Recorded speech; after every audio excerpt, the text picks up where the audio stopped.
예전에 예수를 믿은 사람들이, 또 옛날에는 동지, 동력자, 전우라 부르던 사람들이, 혹은 교회 가족이라 부르던 사람들이 여러분 주변에 얼마나 남아있습니까?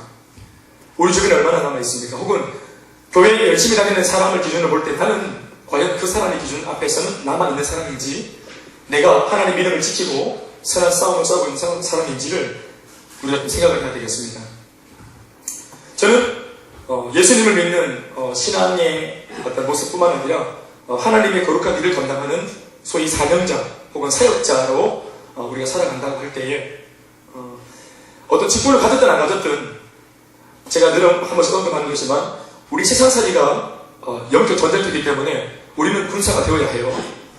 그리고 공격이 최선의 방어라는 말이 있는 것처럼 신앙도 우리가 공격하듯 우리를 공격하는 사탄의 머리를 깨트리기 위해서 달려가는 사람이 되어야 우리를 자신을 보호할 뿐만 아니라 세상도 변화시킬 수 있는 거예요. 그래서 우리가 난 사람 그저 죄 안 짓게 하기 위해서 이렇게 돌아보고 나는 단둘이 하는 것은 굉장히 소극적인 의미에서 신앙생활입니다. 우리가 기독교의 큰 교리 중에 하나가 뭐냐 하면 성화라고 하는 것입니다. 이 땅에서 우리가 원래 성화가 불가능한데 감리교를 만들었던 창시자인 그 요한 웨슬레라는 사람이, 그 목사님이 이 땅에서 성화가 가능하다. 그래서 예수 그리스도를 우리가 거의 흡사하게 닮아가야 된다 라고 하는 이런 어떤 내용들을 저희 장로교 교리에서는 잘 받아들이지 않았습니다. 우리가 바라보는 성화의 완성은 이 땅에서는 이룰 수 없고 예수를 닮는 것이 불가능해요. 그래서 어떤 면에서는 예수님을 닮겠다고 노력하는 것 자체가 교만이다 라고, 다른 것이 아니라 우리 예수교 장로회, 특별히 우리 합동 측에 많은 우리 보수교단이 그런 것을 가르쳐 왔습니다. 그리고 기성교회, 제가 기성교회라고 표현하면 저희와 같은 이런 어떤 이 신학적인 입장을 취하는 사람들을 우리가 배제시키고 하는 말이 아니라 바로 우리와 똑같은 진리와 교리를 믿는 사람들을 말하는데, 전통과 지도 속에 이렇게 이제 눌려있는 그런 교리와 지도 속에서 제가 방금 말씀드린 것처럼 우리는 이 땅에서 예수님을 닮을 수 없다. 예수를 닮겠다고 우리가 무슨 공로를, 어떤 선행을, 어떤 삶의 뭔가를 막 나타내기 위해서 노력하는 것 자체가 교만이다. 우리 이렇게 해왔습니다. 그래서 우리가 말하는 성화의 어떤 그런 그 절정은 영화 단계로 보는데, 이 땅에서는 사람이 거룩할 수 없고 우리가 예수님을 그냥 이렇게 신앙하면서 살아가다가 죽어서 부활체가 되어진다고 하면서야 우리가 예수를 닮을 수 있다. 이렇게 우리가 말했단 말이에요. 그러니까 그런 것들을 강조할 때 이것이 100% 다 맞는 것도 또 100% 다 틀린 것도 아닌, 우리가 우리 입장이 그렇다는 것인데, 그런데 여러분 이렇게 우리가 입장을 고수하다 보니까 어떤 폐단이 생겼는가 하면, 아예 우리는 예수를 닮을 수 없으니까 하는 이런 마음에 노력조차도 하지 않는, 여러분 이거 아시죠? 사람의 힘으로 능으로 할 수 없다. 스가랴서 4장 6절 말씀이죠. 수룹바벨 앞에서 높아진 동물이 누가 꺾어낼 수 있고, 수룹바벨 앞에 무너진 재단을, 이 골짜기를 누가 메워서 평지를 만들 수 있겠는가 하면서, 지금 우리가 4년 초과의 위기 가운데 있는 이 모든 고통들은 사람이 해결할 수 없다. 그래서 사람의 힘으로 능으로 할 수 없고 오직 여호와의 신으로만 가능하다. 이거 아멘이시죠? 하나님의 성령으로만 가능하다. 우리 이거 다 믿습니다. 저도 믿습니다. 100% 믿습니다. 성령의 역사가 있어야 하나님의 사람들은 살아갈 수 있습니다. 성령의 능력이 우리 인생의 주전원입니다. 그러나 그럼에도 불구하고 우리가 사람의 힘으로 능으로를 무시해서는 안 됩니다. 사람의 힘으로 능으로 할 수 있는 것까지는 해야 돼요. 그것이 완벽하지는 않다는 것을 우리가 인정하되, 사람의 능으로 힘으로 할 수 있는 것을 최선을 다해서 해야 돼요. 죄와 함께 버타지 않기 위해서 몸부림을 쳐야 돼요. 세상의 어떤 풍파에 밀려가지 않기 위해서 몸부림을 쳐야 돼요. 힘으로 능으로 싸워야 돼요. 어떤 사람들이 이러한 어떤 입장을 취하니까 우리가 이런 제자 훈련에 대하여 이런 어떤 교리를 띄워가지고 뭔가 좀 문제가 있는 신학이다 이렇게 우리 접견한 적이 있었습니다. 과거에. 어떻게 예수님의 제자가 훈련으로 되나? 사람들이 의샤의샤한다고 예수님의 제자가 되나? 신앙은 의샤의샤하는 게 아니라 오히려 반대로 우리 의지를 의샤의샤하는 무브먼트, 의지를 죽여버려야 신앙이 나오는 건데, 맞죠? 그 말이 맞아요. 그 사람이 뭔가 무브먼트하고 제자 훈련을 하고 인위적으로 목회자가 성도들을 가르치고 이렇게 하는 행위를 곱게 보지 않았습니다. 그저 하나님의 때에 우리 그냥 적당히 교회 들어가다가 하다 보면은 예배를 드리는 중에, 설교를 듣는 중에 하나님께서 감화감동 해가지고 순식간에 혼연이 그냥 변화된다. 우리 이런 것들을 우리가 이제 고수해 왔습니다. 우리가 양육반을 할 때 양육반 머릿말에 있는 그 중요한 교훈 하나가 한 줄 메시지가 있죠. 양육반 제일 먼저 들어가면은 그 머릿말 읽으면서 제일 그 처음에 나오는 중요한 그 내용 하나가 뭡니까? 골자 하나가 뭡니까? 영적 성장에도 다시 한번 더 시작. 영적 성장에 지름길이 있다는 사실을 가르친 적도 없고 배운 적도 없습니다. 그죠? 그러니까 전도라고 하는 측면도 어떻게 이해했습니까? 바깥에 있는 사람을 복음을 전해가지고 혹은 교회 오라고, 그러니까 교회 오라고 오신 거지 전도 아니에요. 도를 전하는 게 아니라 인도예요. 인도. 어서 오시오 인도입니다. 인도. 그러니까 우리가 인도를 해놓으면 이제 내가 손을 딱 대면 지가 그냥 왔다 갔다 교회 다니다가 언제 한번 안 하게 돼가지고 그냥 되겠지. 그때가 언제인지 그 시가 언제인지 난 모르고 하나님이 다 아시니까 그러고 우리는 이제 손을 딱 들고 전도한 사람을 책임지려고 하지 않았죠. 그러나 맹금 오늘도 오전에 간증을 들었지만 이제 교회 온 지 10주 된 분이 하나님 말씀을 듣는 귀가 열려있고 소위 은혜라는 것을 체험하고 있고 성령의 운동하심을 경험하고 있죠. 오늘 직접 들으셨죠? 그런 것이 뭐냐는 거예요. 열린 모임을 7차례, 10주 중에서 7차례를 이 7주 동안을 복음을 들었습니다. 행복한 기길이 진짜 인생이 행복한지 행복한 게 뭔지 복음이 행복하게 합니다. 그걸 교회 오기 전에 교회에 있는 사람이 직접 나가서 복음을 딱 전해주는 겁니다. 보십시오. 말씀을 들으니까 반응하지. 그렇죠. 그리고 나서 뭘 배웠습니까? 당신은 지금 속고 있습니다. 우리가 지금 현재 예수를 모르고 하나님 모르고 내가 만들어 살아가는 이 모든 삶의 패턴은 잘못된 것이라는 것을 처음으로 들었습니다. 이게 잘못된다는 것을 처음으로 들었다는 거예요. 하나님 없는 인생은 잘못된 인생이라는 것을 처음으로 강하게 들었습니다. 그 속에 있는 내용을 보면은 영적인 세계를 막 알려주죠. 이미 예수를 믿는 두 번째 복음을 접하는 사람에게 영적 세계를 이야기해 줍니다. 그리고 아주 원칙적으로 제사 지내는 것은 대적 귀신에게 드리는 제사이니 우리 조상에게 드리는 제사가 아니라는 거예요. 그것은 처음부터 귀신들에게 제사 지내는 것이고 그리고 악한 사탄을 우리가 숭배하는 것이라 오히려 조상들한테 제사 지내가지고 조상이 우리를 돌보게 만드는 일이 아니라 사탄과 마귀를 초청하는 그런 그게 제사 자체가 마귀 초청자들이기 때문에 악한 영들이 찾아와서 그 집 전체를 초토화시키는 거죠. 이걸 처음으로 들었습니다. 둘째 시간에. 그래서 속지 않기를 결단합니다. 세 번째, 당신은 예수님을 아십니까? 당신은 예수님을 아십니까? 예수님을 알려주고 네 번째 시간에 기도가 만사를 가능하게 한다는 사실, 기도의 능력을 가르치고 기도 응답받는 것을 그가 경험하게 됩니다. 교회 오기 전에 밖에서 이미 기도 응답을 경험합니다. 그리고 다섯 번째, 당신이 오늘 면접하여 당신을 통치하고 있는 당신 신령 속에 지금 하나님이 누구신지에 대해서 듣습니다. 그리고 여섯 번째, 성공하는 인생의 법칙. 진짜 인생의 성공은 복음을 발견하는 것입니다. 부자는 다 가진 사람이지만 복음이 없으면 아무리 많이 가져도 가난행입니다. 그러나 모든 것을 잃었을지라도 내 속에 예수님의 피가 묻어있는 복음이 들어와 있으면 그 사람은 부유한 사람이요 이미 성공한 사람입니다. 그래서 이미 예수를 믿는 사람으로서 내가 이미 성공자구나 행복자구나 이것을 이미 선언하고 여러분 그런데 예수 믿어도 그 다음날 학교 가야 되냐 안 가야 돼요? 직장 가야 되냐 안 가야 돼요? 소위 성공하기 위해 직장 가고 성공하기 위해 성적 올리기 위해서 학교를 갔는데 이제는 보세요. 예수를 믿고 이미 성공자가 되고 예수를 믿고 이미 행복자가 되어서 그 다음날 학교 갈 때는 이미 행복자가 되어서 학교 가는 거예요. 이미 행복한 사람이 되고 승리자가 되어서 직장 가는 거예요.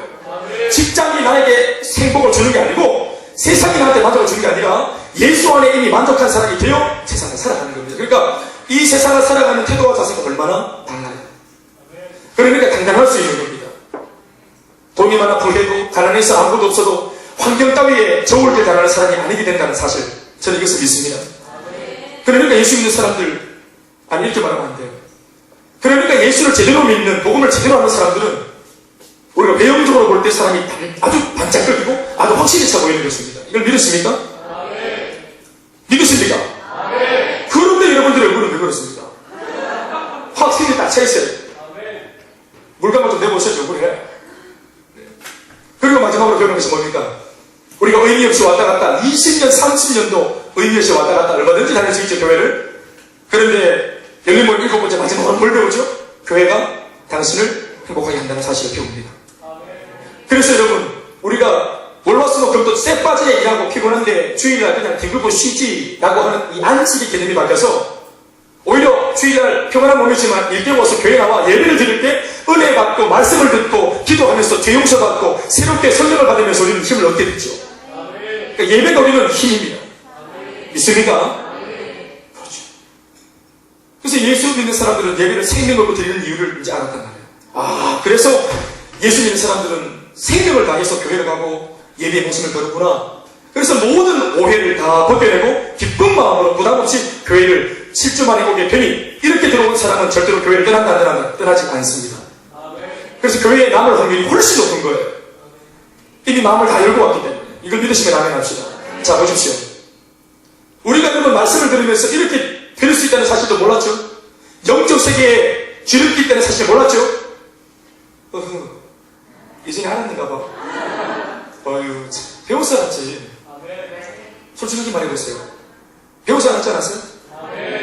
이거는 여러분들에게 다 물으면 안 되고, 대표로 우리 목회자 아들이었던 우리 인천이한테 물어봐요. 배워서 알았지. 목사의 아들이라서 내가 태어날 때부터 태교하지만, 이 속에서 난 나가면 열심히 예수님 지지자 될 거야. 그냥 이렇게 준비했을까요?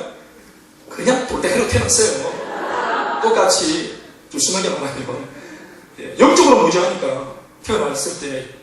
그러나 유대인도 헬라인도 복음을 배우고 복음을 받아들이고 정확한 복음을 만나면 구원을 경험하고 십자가를 경험하고 주님의 놀라운 사랑도 경험하고 그렇게 되는 것입니다. 믿습니까? 옆에 사람이 당신은 이런 말 많이 들어보셨죠? 시내 가서 당신은 도를 하십니까? 옆에 사람도 인사해주죠. 당신은 십자가를 하십니까? 인사. 한 번 더, 당신은 복음을 하십니까? 네, 아멘입니까? 정답은 뭐예요? 알아가고 있는 중에 있습니다. 다 안다 그러면 교만이고 배우고 있는 중입니다. 우리 차이는 뭐예요? 목사는 조금 더 알고 여러분들은 이제 그걸 곧 따라잡으려면 말하는 그런 차이죠. 훌쩍 눈을 쓰죠. 그렇죠? 목회자 깜짝 놀라고. 아멘, 아멘? 옛날에 어떤 목사님이 외국에 나가가지고 복음을 막 전하는데 통역을 이제 놓고 일본 교회에 가서 막 현지인들 놓고 막 우리 교회에 평신도들을 훈련시켰더니 목사 뺨칠 정도로 잘한다고 이 일본인들이 그 말 듣고 이걸 번역을 했는데 이 사람이 훈련받고 목사님이 뺨을 쳤다면서 예비 마치고 나갔는데 전부 다 벌떼처럼 나가지고 그 사람한테 다 몰려가가지고 목사님 나가는데 왜 목사님 뺨을 쳤어요? 그렇게 해달라는 겁니다. 뺨을 칠 수 있지. 네. 이렇게 말고 성숙 평신도가 목사 이상으로 성숙하지 말라는 법이 어디 적혀있어요? 예수님도 요한복음 14장 12절 말씀에 나를 믿는 자는 내가 하는 일을 저도 할 것이요 나보다 더 큰 일도 하여야 하리라. 예수님도 여러분들이 보시는 관점이 예수인 나보다 더 잘 됐구나. 예수인 나보다 더 멋지게 예수 믿고 멋지게 신앙생활 해라. 이게 예수님의 소원인데 까짓거 예수님도 넘어설 판인데 지금 목사도 넘어서나?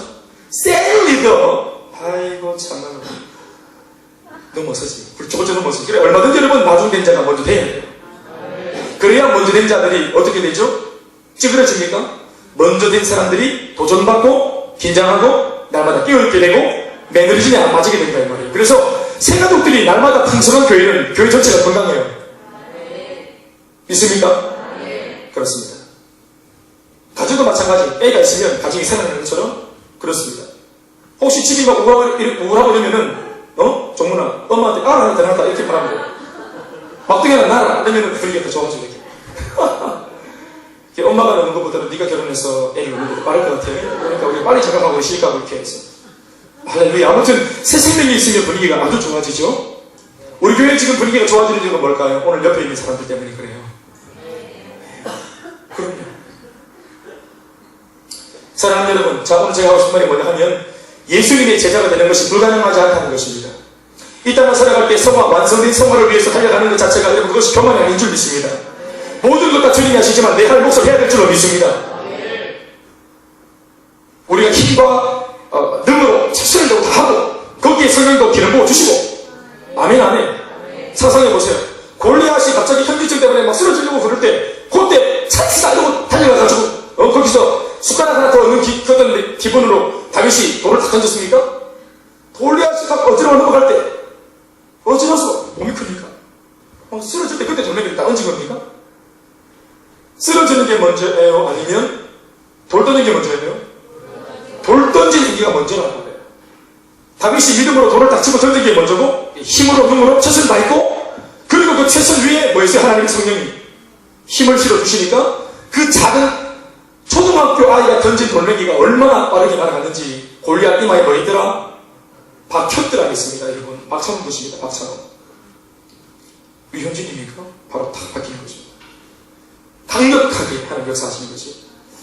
그래서 여러분들이 내가 도리에 대해서 여러분들이 잘 인식하고 있어야 되기 때문에 우리가 훈련을 받는 이런 인내적인 애씀, 또 지금도 설교를 들으면서 여러분들이 그냥 귀에 들어오는 말씀 그냥 듣지가 아니라 들으려고 하고 애쓰고 힘쓰고 전심으로 말씀에 반응해야 됩니다. 저는 그렇게 믿습니다. 자, 이렇게 우리가 훈련을 받으면 영적인 지각이 깨어나고 영적 분별력이 생기고 소위 영적인 사람이 됩니다. 내추럴 맨에서 스피리추얼 맨으로 변화되는 것입니다. 여러분 18절 말씀을 바울이 뭐라고 열면서 아들 같은 디모데에게 말하고 있습니까? 아들 디모데야, 내가 네게 이 교훈으로 뭡니까? 하나님의 말씀 혹은 주님의 복음입니다. 내가 이미 복음으로 네게 명하노니 전에 너를 지도한 예언을 따라. 그러니까 교훈과 예언이라는 단어는 한마디로 하나님의 말씀과 복음이라고 번역할 수 있습니다. 내가 이미 전에 너와 함께 있을 당시에 너를 내가 하나님의 말씀과 복음으로 지도하지 않았냐? 내가 너를 양육하고 훈련해서 가르치지 않았냐? 그래서 너가 그때 가르침 받은 그 하나님의 말씀과 은혜의 내용들을 기억하고 그것을 따라 그것으로 선한 싸움을 싸워라. 영적 싸움을 싸우는데 덮어놓고 싸워라가 아니라 바울이 선조치했다는 것입니다. 후속 조치하겠다가 아니라 선조치했습니다. 네가 넘어지면 내가 신방갈게가 아니고 내가 신방갈 힘으로 똑같은 동일한 에너지로 이미 내가 사전조치, 이런 선한 싸움을 싸울 필요가 없는 평범한 그 일상 속에서 내가 너를 굳이 불러내어서 마치 전시 상황을 방불케 하는 그런 긴장감을 가지고 내가 너를 훈련시켰던 것을 기억해라. 이해되십니까? 사랑하는 여러분, 이것이 인생의 지혜예요. 우리는 여러분 대체로 언제 기도해요? 그렇죠. 힘이 들 때, 이미 문제 속에 빠져 있을 때, 이미 고난을 만났을 때, 그때 우리가 허둥지둥하면서 기도하려고 합니다. 그러니까 우리가 이 당황한 상태이기 때문에 정확한 길을 헤아리기가 어렵습니다. 근데 또 우리가 머릿속에 막 떠올리는 것이 뭔가 하면 나를 도와줄 사람을 찾거나 아니면 전번에 내가 한번 경험했던 경험들, 노하우들, 내가 알고 있는 정보, 지식 이런 것들을 동원하죠. 그러니까 여러분 문제를 만났을 때 이미 복잡한 일이 생기기 때문에 자판될 가능성이 높습니다. 그러나 사전독침은 어떻습니까? 평범할 때 전쟁 상황인 것처럼 긴장감을 가지고 열정적으로 훈련받았습니다. 사실은 그렇게까지 훈련을 받을 필요 없어요. 왜냐하면 그 당시에는 문제가 없기 때문이죠. 그런데 다시 한번 들으세요. 평범한 일상 가운데 내가 얼마든지 이 평안함과 안식을 누릴 수 있고 내가 내 맘대로 이렇게 삶을 영위할 수 있는 그 순간 내가 내 삶을 다 절제해서 훈련받는 것에 에너지를 투자해서 잘 훈련받아 놨더니 이게 나한테 큰 능력이 되는 것입니다. 그래서 바울이 뭐라고 말합니까? 지금 네가 이렇게 사역을 하는 가운데 있을 때 두려워하지 마, 당황하지 마. 네 나이가 어리다고 나이 많은 사람들 목회하는데 두려워하지 마. 다른 걸로 목회하는 것이 아니라 내 아들 디모데야, 복음의 능력으로 사역하는 거야. 그런데 기억나지?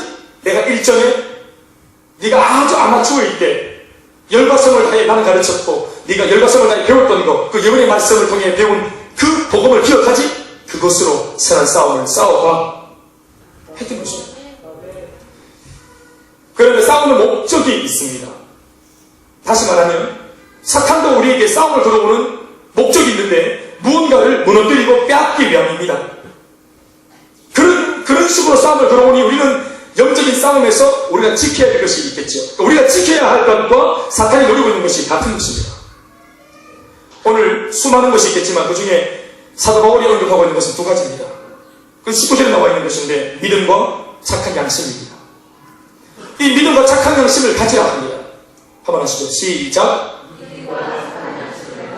그러나 믿음과 착한 양심을 가지라 한다고 가져지는 게 아니에요. 이미 마귀가 거짓 교사들을 일으키고 디모데가 사역하는 그 교회 안에 다른 말 다른 마음 다른 뜻으로 암세포처럼 움직이고 조직 해서 막 돌아다니는 거짓 교사들이 많이 있었거든요. 그러니까 여러 가지로 압박받고 있었어요, 디모데가. 성도들은 오히려 디모데를 따르기보다는 잘못된 가르침을 가르치는 사람들, 거짓 교사들은 더 좋아하고 쫓아갔어요. 그러니까 사역을 하는 디모데 입장에서 얼마나 혼란스럽겠습니까? 때로는 마음속에 갈등도 생기지 않겠어요? 나도 그냥 쉽게 사람들이 좋아하는 그런 인기 있는 설교하고 나도 거짓 교사들처럼 나도 혼자 고독하지 않고 외롭지 않으려면은 저 사람들이 원하는 방식의 목표를 해야 되겠나? 그래서 믿음에서도 탈선하고 양심을 개발할 수 있는 그런 위기들이 찾아왔다는 거예요. 우리가 사역할 때 보면, 사역을 하다 보면은 그런 유혹들이 얼마나 많은지 몰라요. 목회자는 목회자 나름대로 그런 유혹이 있고, 여러분들도 아마 공감을 할 겁니다만, 여러분들의 삶의 현장을 돌아보세요. 직장에서, 캠퍼스에서, 학교 안에서 내가 예수를 믿는 사람이라는 것을 드러내고, 내가 특별히 이 사람들을, 내가 내 친구들을 전도하려고 하는 의도를 밝히면 절대로 친구들이 나를 곱게 보지 않을 겁니다. 무언가 내 삶에 문제가 생길 거예요. 관계가 상해질 겁니다. 그나마 지나던 사람들 다 잃을까 싶어서 두렵습니다.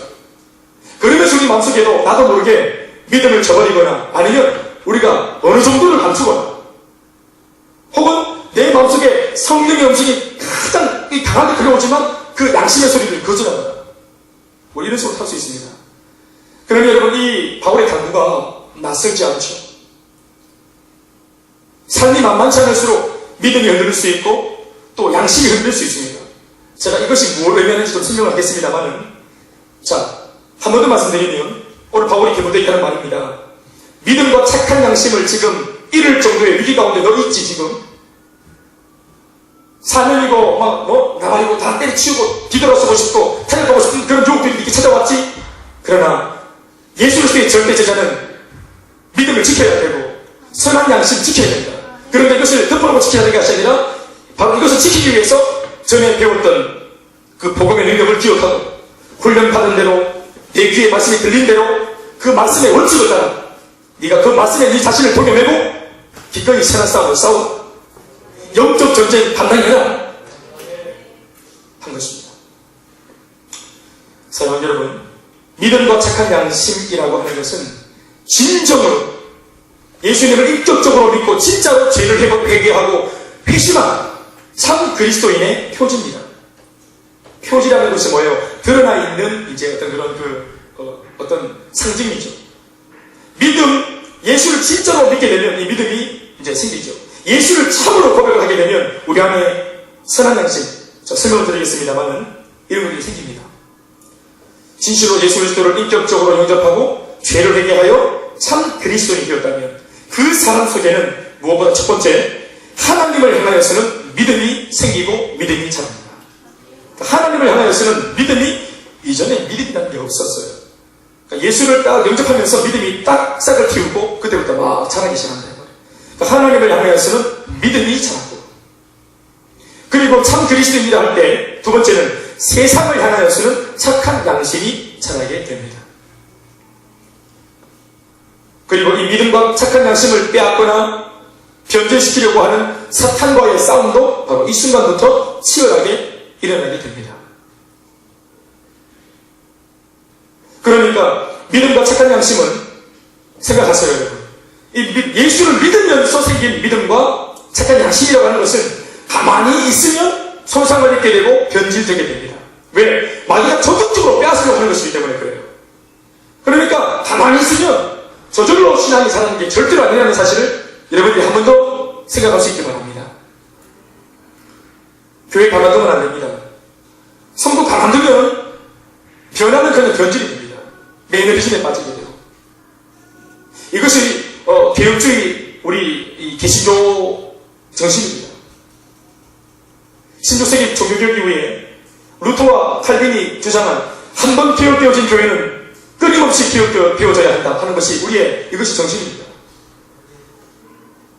개혁되었으나 또다시 개혁되어져요. 변화되었으나 또다시 변화되어져요. 가만히 있으면 손상되고 반드시 변질됩니다. 그래서 이것을 지키기 위해 참 그리스도인은 기꺼이 영적 전쟁을 감행하게 되어 있습니다. 영적 전쟁이라고 하는 게 뭐예요? 안 뺏기려고, 탈취당하지 않으려고, 쉽게 착각하지 않고 몸부림을 치는 거거든요. 영적인 어떤 신앙적인 어떤 그런 행위를 하는 거예요.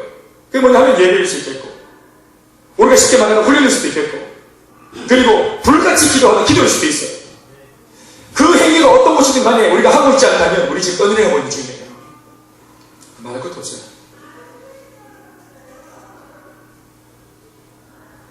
실제 목사님, 우리 대학교 때 저희 모교회 출신의 대학부 목사님이고 선교사로 떠나셨던 분인데, 이분이 다시 홈커밍 데이를 해가지고 오셔서 말씀을 전하는데 얼마나 우리가 뜨겁게 은혜 받았는지 몰라요. 제가 대학 이제 초창기 때 한 7, 8년이 지났을까? 대학부에서 수련회를 하는데 그분을 강소로 다시 한 7, 8년 만에 체험해서 모셨습니다. 우리 모두가 대학생들, 대학부 우리 학생들이 그때의 그 목사님의 아주 불같은 설교를 기억했던 거예요. 7, 8년 만에 딱 우리가 모셨습니다. 웬걸요? 좀 심하게 표현하면 옛날 그분이 아닌 겁니다. 설교에 초점도 없고, 우리가 앉아있던 회중들이 당황할 정도로 아무도 표현을 하지 않았지만 우리 모두가 암묵적으로 느꼈습니다. 다른 사람이 왔다. 목회자로 선교사로 자신에게 주어진 환경 속에서 발버둥치지 않을 때 신학으로 떠내려가는 겁니다. 누가 모르냐 하면 정확하게 자신만 모릅니다. 주변에 있는 사람들은 다 압니다. 지금 떠내려가고 있는 것을 본인만 모릅니다. 이미 사탄이 눈을 딱 가려놓고 일을 진행하기 때문에 본인은 절대로 모릅니다. 그래서 우리가 공동체가 참 소중하고, 그리고 우리가 공동체 질서 안에서 셀리더나 목회자의 권면이나 어드바이스 혹은 어떤 신방, 터치 이런 것이 중요한 거예요. 있습니까, 여러분? 그래서 참 그리스도인은 기꺼이 영적 전쟁을 감행하면서 몸부림을 치죠. 그래서 오늘 바울은 이미 18절 말씀에서 교훈하기를 아까도 말씀을 드렸지만 어떻게 말합니까? 전에 내가 네게 예언했던, 이미 네가 훈련받아서 알고 있는, 배운 대로 훈련받은 대로 들은 대로 그것으로 선한 싸움을 싸워라. 오늘 우리 젊은 그리스도인들이나 현대교회 목회자나 또 우리 많은 이런 현대 그리스도인들이 왜 이렇게 교회가 날마다 커지고 막 이렇게 하는데 왜 어떤 그런 복음화율이 낮아지고 또 어떤 예수 그리스도를 믿는 열정들이 식어가고, 그리고 교회들도 왜 그렇게 충만한 복음으로 물들어 있지 않는가 하는 겁니다. 여러분, 대형마트는 한 번도 실망시키지 않죠. 이마트, 홈플러스 가면은 언제나 고객을 만족시킵니다.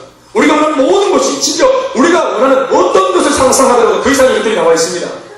그렇죠? 때마다 시마다 정확하게 철따라 옷을 갈아입고 분위기도 싹싹 바꿔가면서 봄, 여름, 가을, 겨울 반복받은 어떤 그런 고객 만족을 주기 위해서 딱 준비하고 세팅해서 유니폼도 다 바꾸고, 그렇죠?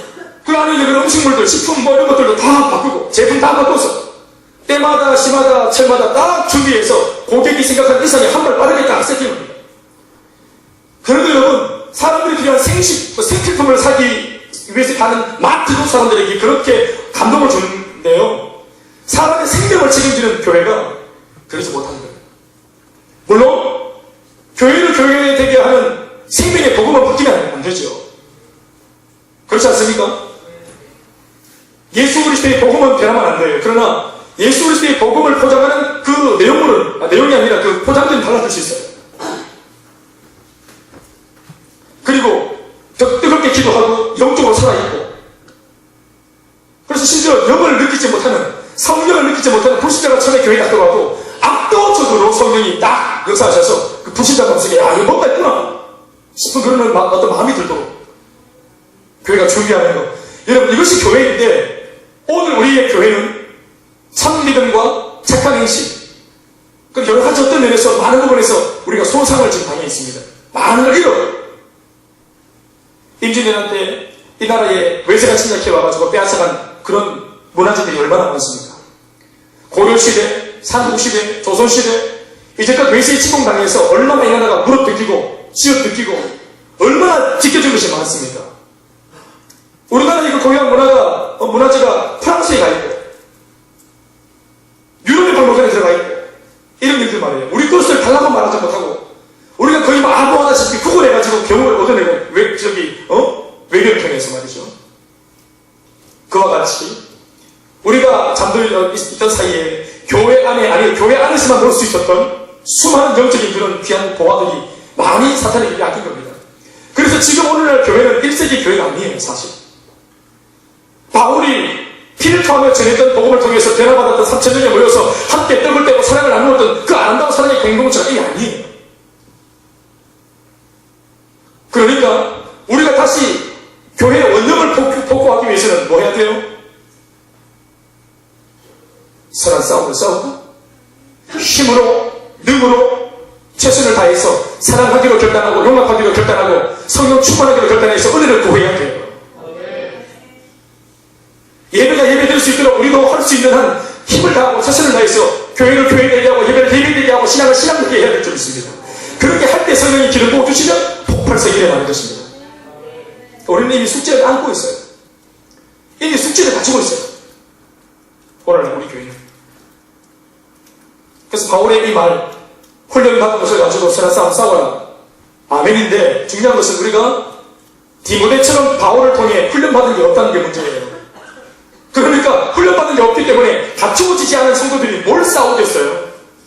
분명히 말을 했잖아요. 훈련받은 근거를 가지고 싸우라 하지 않았습니까? 가르침을 받은 근거를 가지고 싸우라 하지 않았습니까? 그런데 우리는 다 그렇게 하는 것이 없어요. 우리는 이런 영적 전쟁의 영적 전쟁이 있다는 사실도 몰랐어요. 이런 영적 전쟁의 존재나 필요성에 대해서 배우지 않았기 때문에 몰랐단 말이에요. 교회 주일 예배만 왔다 갔다 그렇게 하는 썬데이 크리스찬이 왜 성장하지 못하고 중간에 믿음과 신앙생활에서 탈선합니까? 이런 영적 전쟁에서 실패하고 패배하기 때문에 그래요. 또 패배하는 이유는 뭘까요? 배운 적이 없기 때문에 그래요.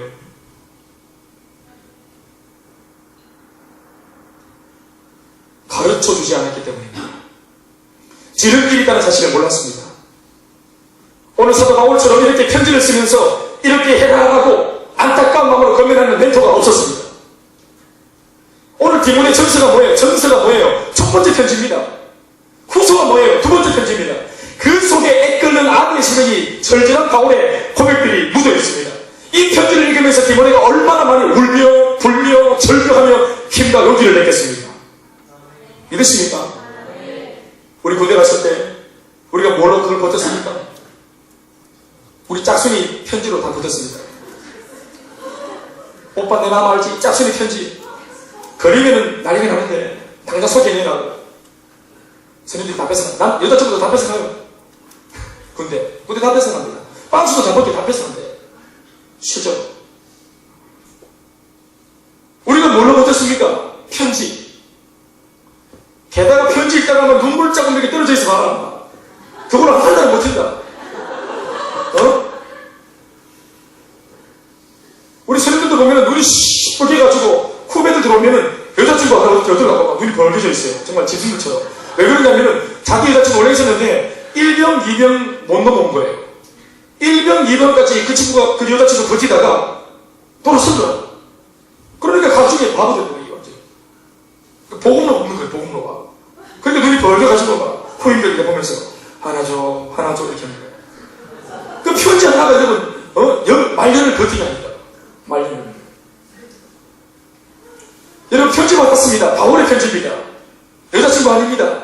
사역하는데 짜치고 힘들고 포기할까 싶고 막 그냥 믿음이고 다 팽개칠까. 실제로 이와 같은 문제를 만났을 때 디모데처럼 똑같은 위기를 만났을 때 디모데와 달리 선한 싸움 싸우기는커녕 대충이나 세상과 편승해서 믿음도 저버리고 그리고 신앙생활도 파선한 사람이 있어요. 마지막 20절에 나오죠. 그 사람 그 가운데 후메네오와 알렉산더가 있으니 내가 사탄에게 내 족보리다.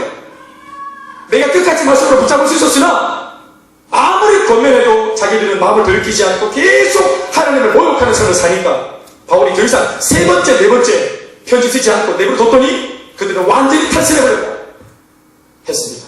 여러분 오늘 이 말씀을 들으니까 어떻습니까? 나를 귀찮게 하고 편지처럼 내게 문자를 보내고 나를 건드려주고 훈련하고 가르침이 있는 이 교회가 좋은 줄로 믿겠습니까? 이게 얼마나 좋은 환경인지 지금 알아먹겠습니까? 눈빛에는 나는 생기가 없군요. 저를 보시고 이런 분위기가 은혜인 줄 믿습니까? 그럼요. 저는 여러분 나이 때 없었습니다. 이런 게. 우리 여기 총무님 신전님 우리 나이 이럴 때 있었습니까? 우리 멘토가? 멘토 있었지. 내 자신. 내가 내 자신, 나도 인생을 모르는 내가 나를 가르치니까 인생이 얼마나 복잡했는지 몰라. 우리는 많이 돌아왔어. 꼬불꼬불 많이 돌아왔어. 길을 딱 닦아드릴 테니까.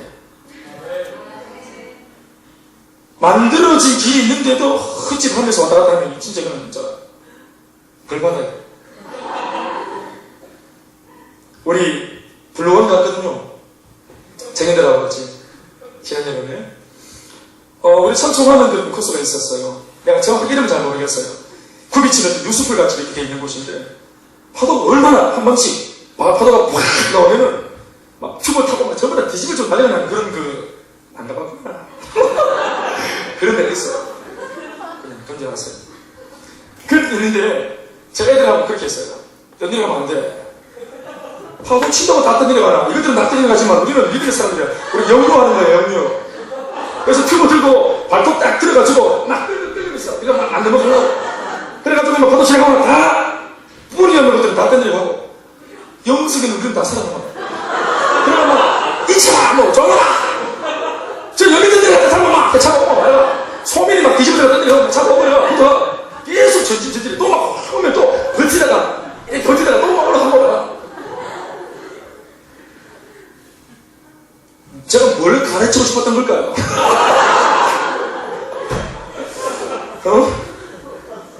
우리는 뭐 영적인 사람이니까 매사에 영적인 교훈을 발견해야 된다.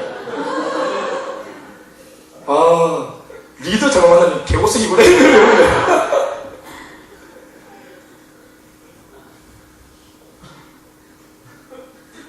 다 때려가지.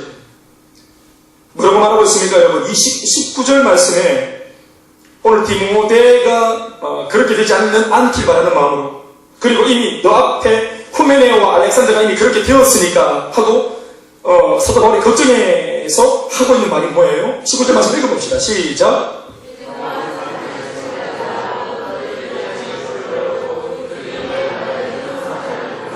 그게 누구란 말이에요? 후메네오와 알렉산더. 양심을 버렸다. 그리고 믿음도 파산했다. 그러니까 배가 완전히 좌초해서 침몰한 겁니다. 그렇게 표현하고 있죠. 믿음의 항해를 잘 하다가 밤초를 만났을 때 이걸 믿음의 선한 싸움을 싸우면서 길 개척하면서 달려가지 않고 무너져 내렸단 말이에요. 그러니까 지금 디모데가 그런 위기 가운데 있는 것을 바울이 아는 거예요. 보십시오. 그러니까 잡아주었죠 지금. 그리고 참으로 감사한 것이 디모데가 이게 무슨 말인지 알아먹는다는 게 중요한 것은. 후메네오와 알렉산더는 못 알아먹었습니다. 그러니까 표현이 좀 거칠죠. 내가 사탄에게 내어줬다 이렇게 말하는 거예요. 실제로 사탄에게 내어준 것이 아니라 바울이 침묵을 했더니 넘어가고 있어요. 복음로가 딱 차단되고 목사님과의 관계가 딱 차단되고 주님과의 관계가 딱 차단되고, 이 차단은 여러분, 이게 여러분 불가능한 게 아니라는 사실이 무서운 거예요. 하나님을 밀어낼 수 있어요? 없어요? 우리가 밀어낼 수 있어요. 내가 성경을 소멸시킬 수 있어요. 그래서 말씀에 에베소서 4장 30절 말씀에 성령을 근심케 하지 말라. 그러면 성령이 소멸된다고 하는 거예요. 우리가 계속 죄를 지으면 성령이 소멸되고, 어떤 측면에서 성령이 거의 길을 펴지 못하고 그냥 존재만 하게 되는, 능력으로 우리를 사로잡지 못하는 이런 일이 일어나는 거예요. 세상을 추구하고 끊임없이 하나님의 말씀을 단절하고 세상을 흉내내면 넘어가는 겁니다. 여러분들이 이걸 잘 아십시오. 옆에 있는 누군가가 나한테 예배 왜 안 왔어? 쌤몸에 와야지. 여러분 그것이 잘 생각해봐요. 김종현 셀리더, 박인찬 셀리더, 차수주 셀리더, 여러분 이들이 그렇게 할 필요가 뭐가 있어요? 자기 삶도 바빠요. 자기 신앙 지키는 것도 어떤 면에서 힘들 수 있어요. 근데 왜 그렇게 할까요? 누구한테 잘 보이기 위해서 그렇게 할 겁니까? 잘 보여서 뭐 할게요? 뭐 할 거예요? 또 저는 중요한 것이, 그렇게 한다고 해서 제가 그걸 잘 보고 못 보고 그런 개념이 저는 별로 없어요. 제가 1절에도 말씀드렸지만, 그러니까 이제 여러분들이 이것을 이렇게 목사님 칭찬을 잘 받잖아 이렇게 할 수 있는데, 그건 기본이라고 생각합니다. 우리가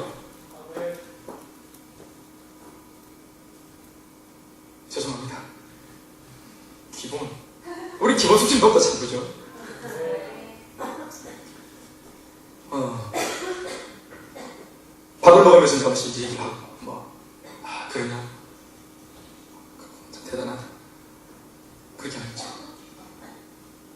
근데 그들이 왜 그렇게 하냔 말이에요? 응?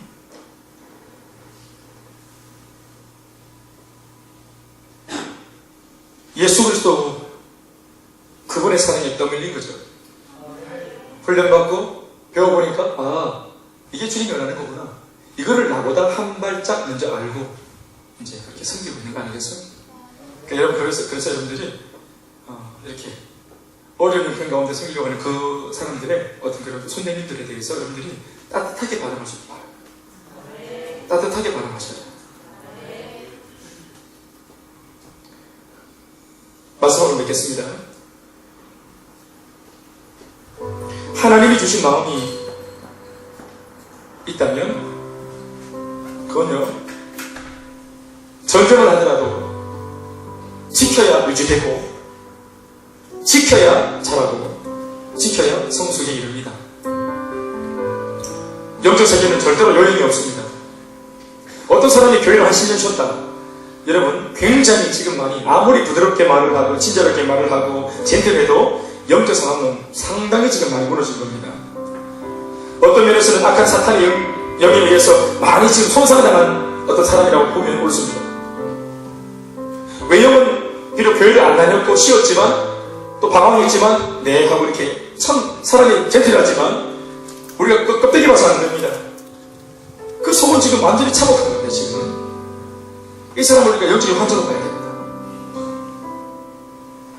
그래서 영적인 환자로 보지 못하면 지난주에 왔던 그분 그래 알아서 왔다 갔다 잘하네. 아닙니다. 여러분 교회가 적극적으로 그 사람의 관심을 가지고 어떤 모습으로든지 터치하고 만져야 합니다. 제가 어제 믿음과 선한 양심을 지킨다.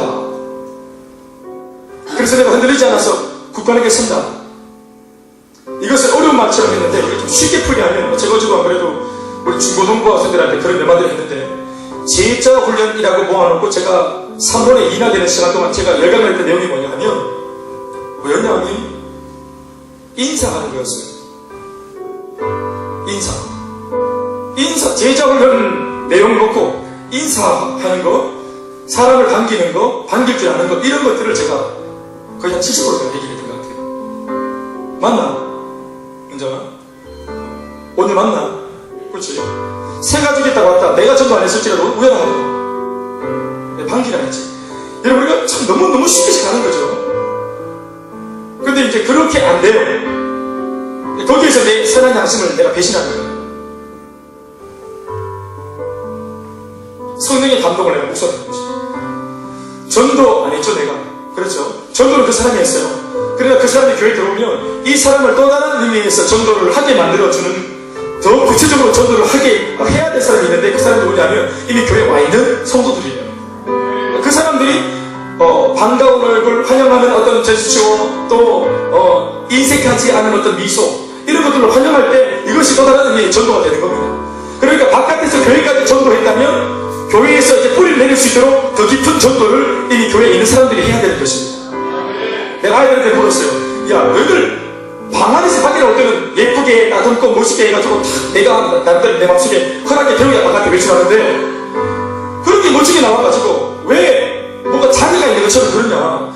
새가족이 왔다. 그러면 새가족이 일어나봐요. 새가족이 오면 이렇게 축구하자 축구를 이렇게 축구를 하면 되잖아 이렇게. 너는 싫어 이렇게.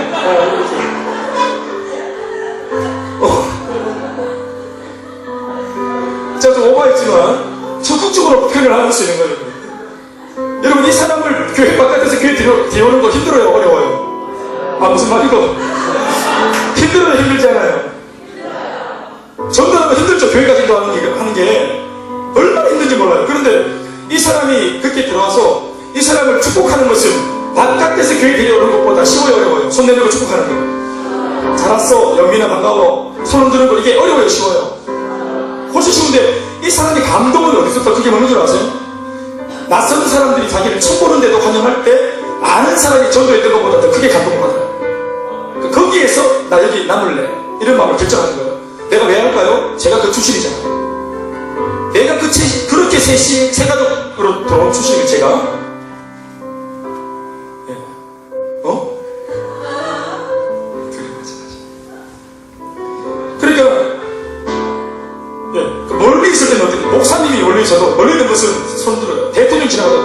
하 이렇게 하는 겁니다. 차 타고 지나가는데 거기서 이렇게 하는 거 없어요. 차 타고 지나가는데 손을 흔들면 네 반갑습니다 이렇게 하고 가까이 오면은 안녕하세요 이렇게 하고 반갑다 이렇게. 오늘 처음 온 사람이 나는 영민이야 이렇게 말한 것보다 먼저 있었던 사람이 안녕 나는 정문이야 이렇게 말할 수 있겠죠. 이게 훨씬 쉽죠. 그렇게 하는 거죠. 여러분 우리 안에 성령의 음성이 들릴 때 그 마음을 그대로 순종하고 따르는 것이 굉장히 믿음을 지키고 양심을 지키는 것입니다. 그러니까 교회 안에는 이렇고 교회 바깥도 마찬가지입니다. 그러니까 드문드문 하나님이 음성을 들려주실 때 그것을 거절하지 않고 주신 음성을 따라서 사랑하라 할 때 사랑할 기회를 놓치지 않고 사랑을 고백하고 용서해야 되겠다는 마음이 생겼을 때 그 음성을 따라서 그 타이밍에 내가 움직여내는 그런 것에 민첩한 우리가 되어갈 줄 믿습니다. 압니다. 이게 아쉽다는 것을. 그래서 선한 싸움을 싸우면서 이걸 이겨야만 그 행동이 나옵니다. 그러니까 행동하십시오. 우리 여기 자매가 왔는데 은수랑 우리 수진이는 자매 친자매인데 서로 사랑을 내려보려고 잘해가네요. 잘 못하죠. 친자매에서 잘 못하잖아요. 그렇죠? 지금 한번 해보시죠.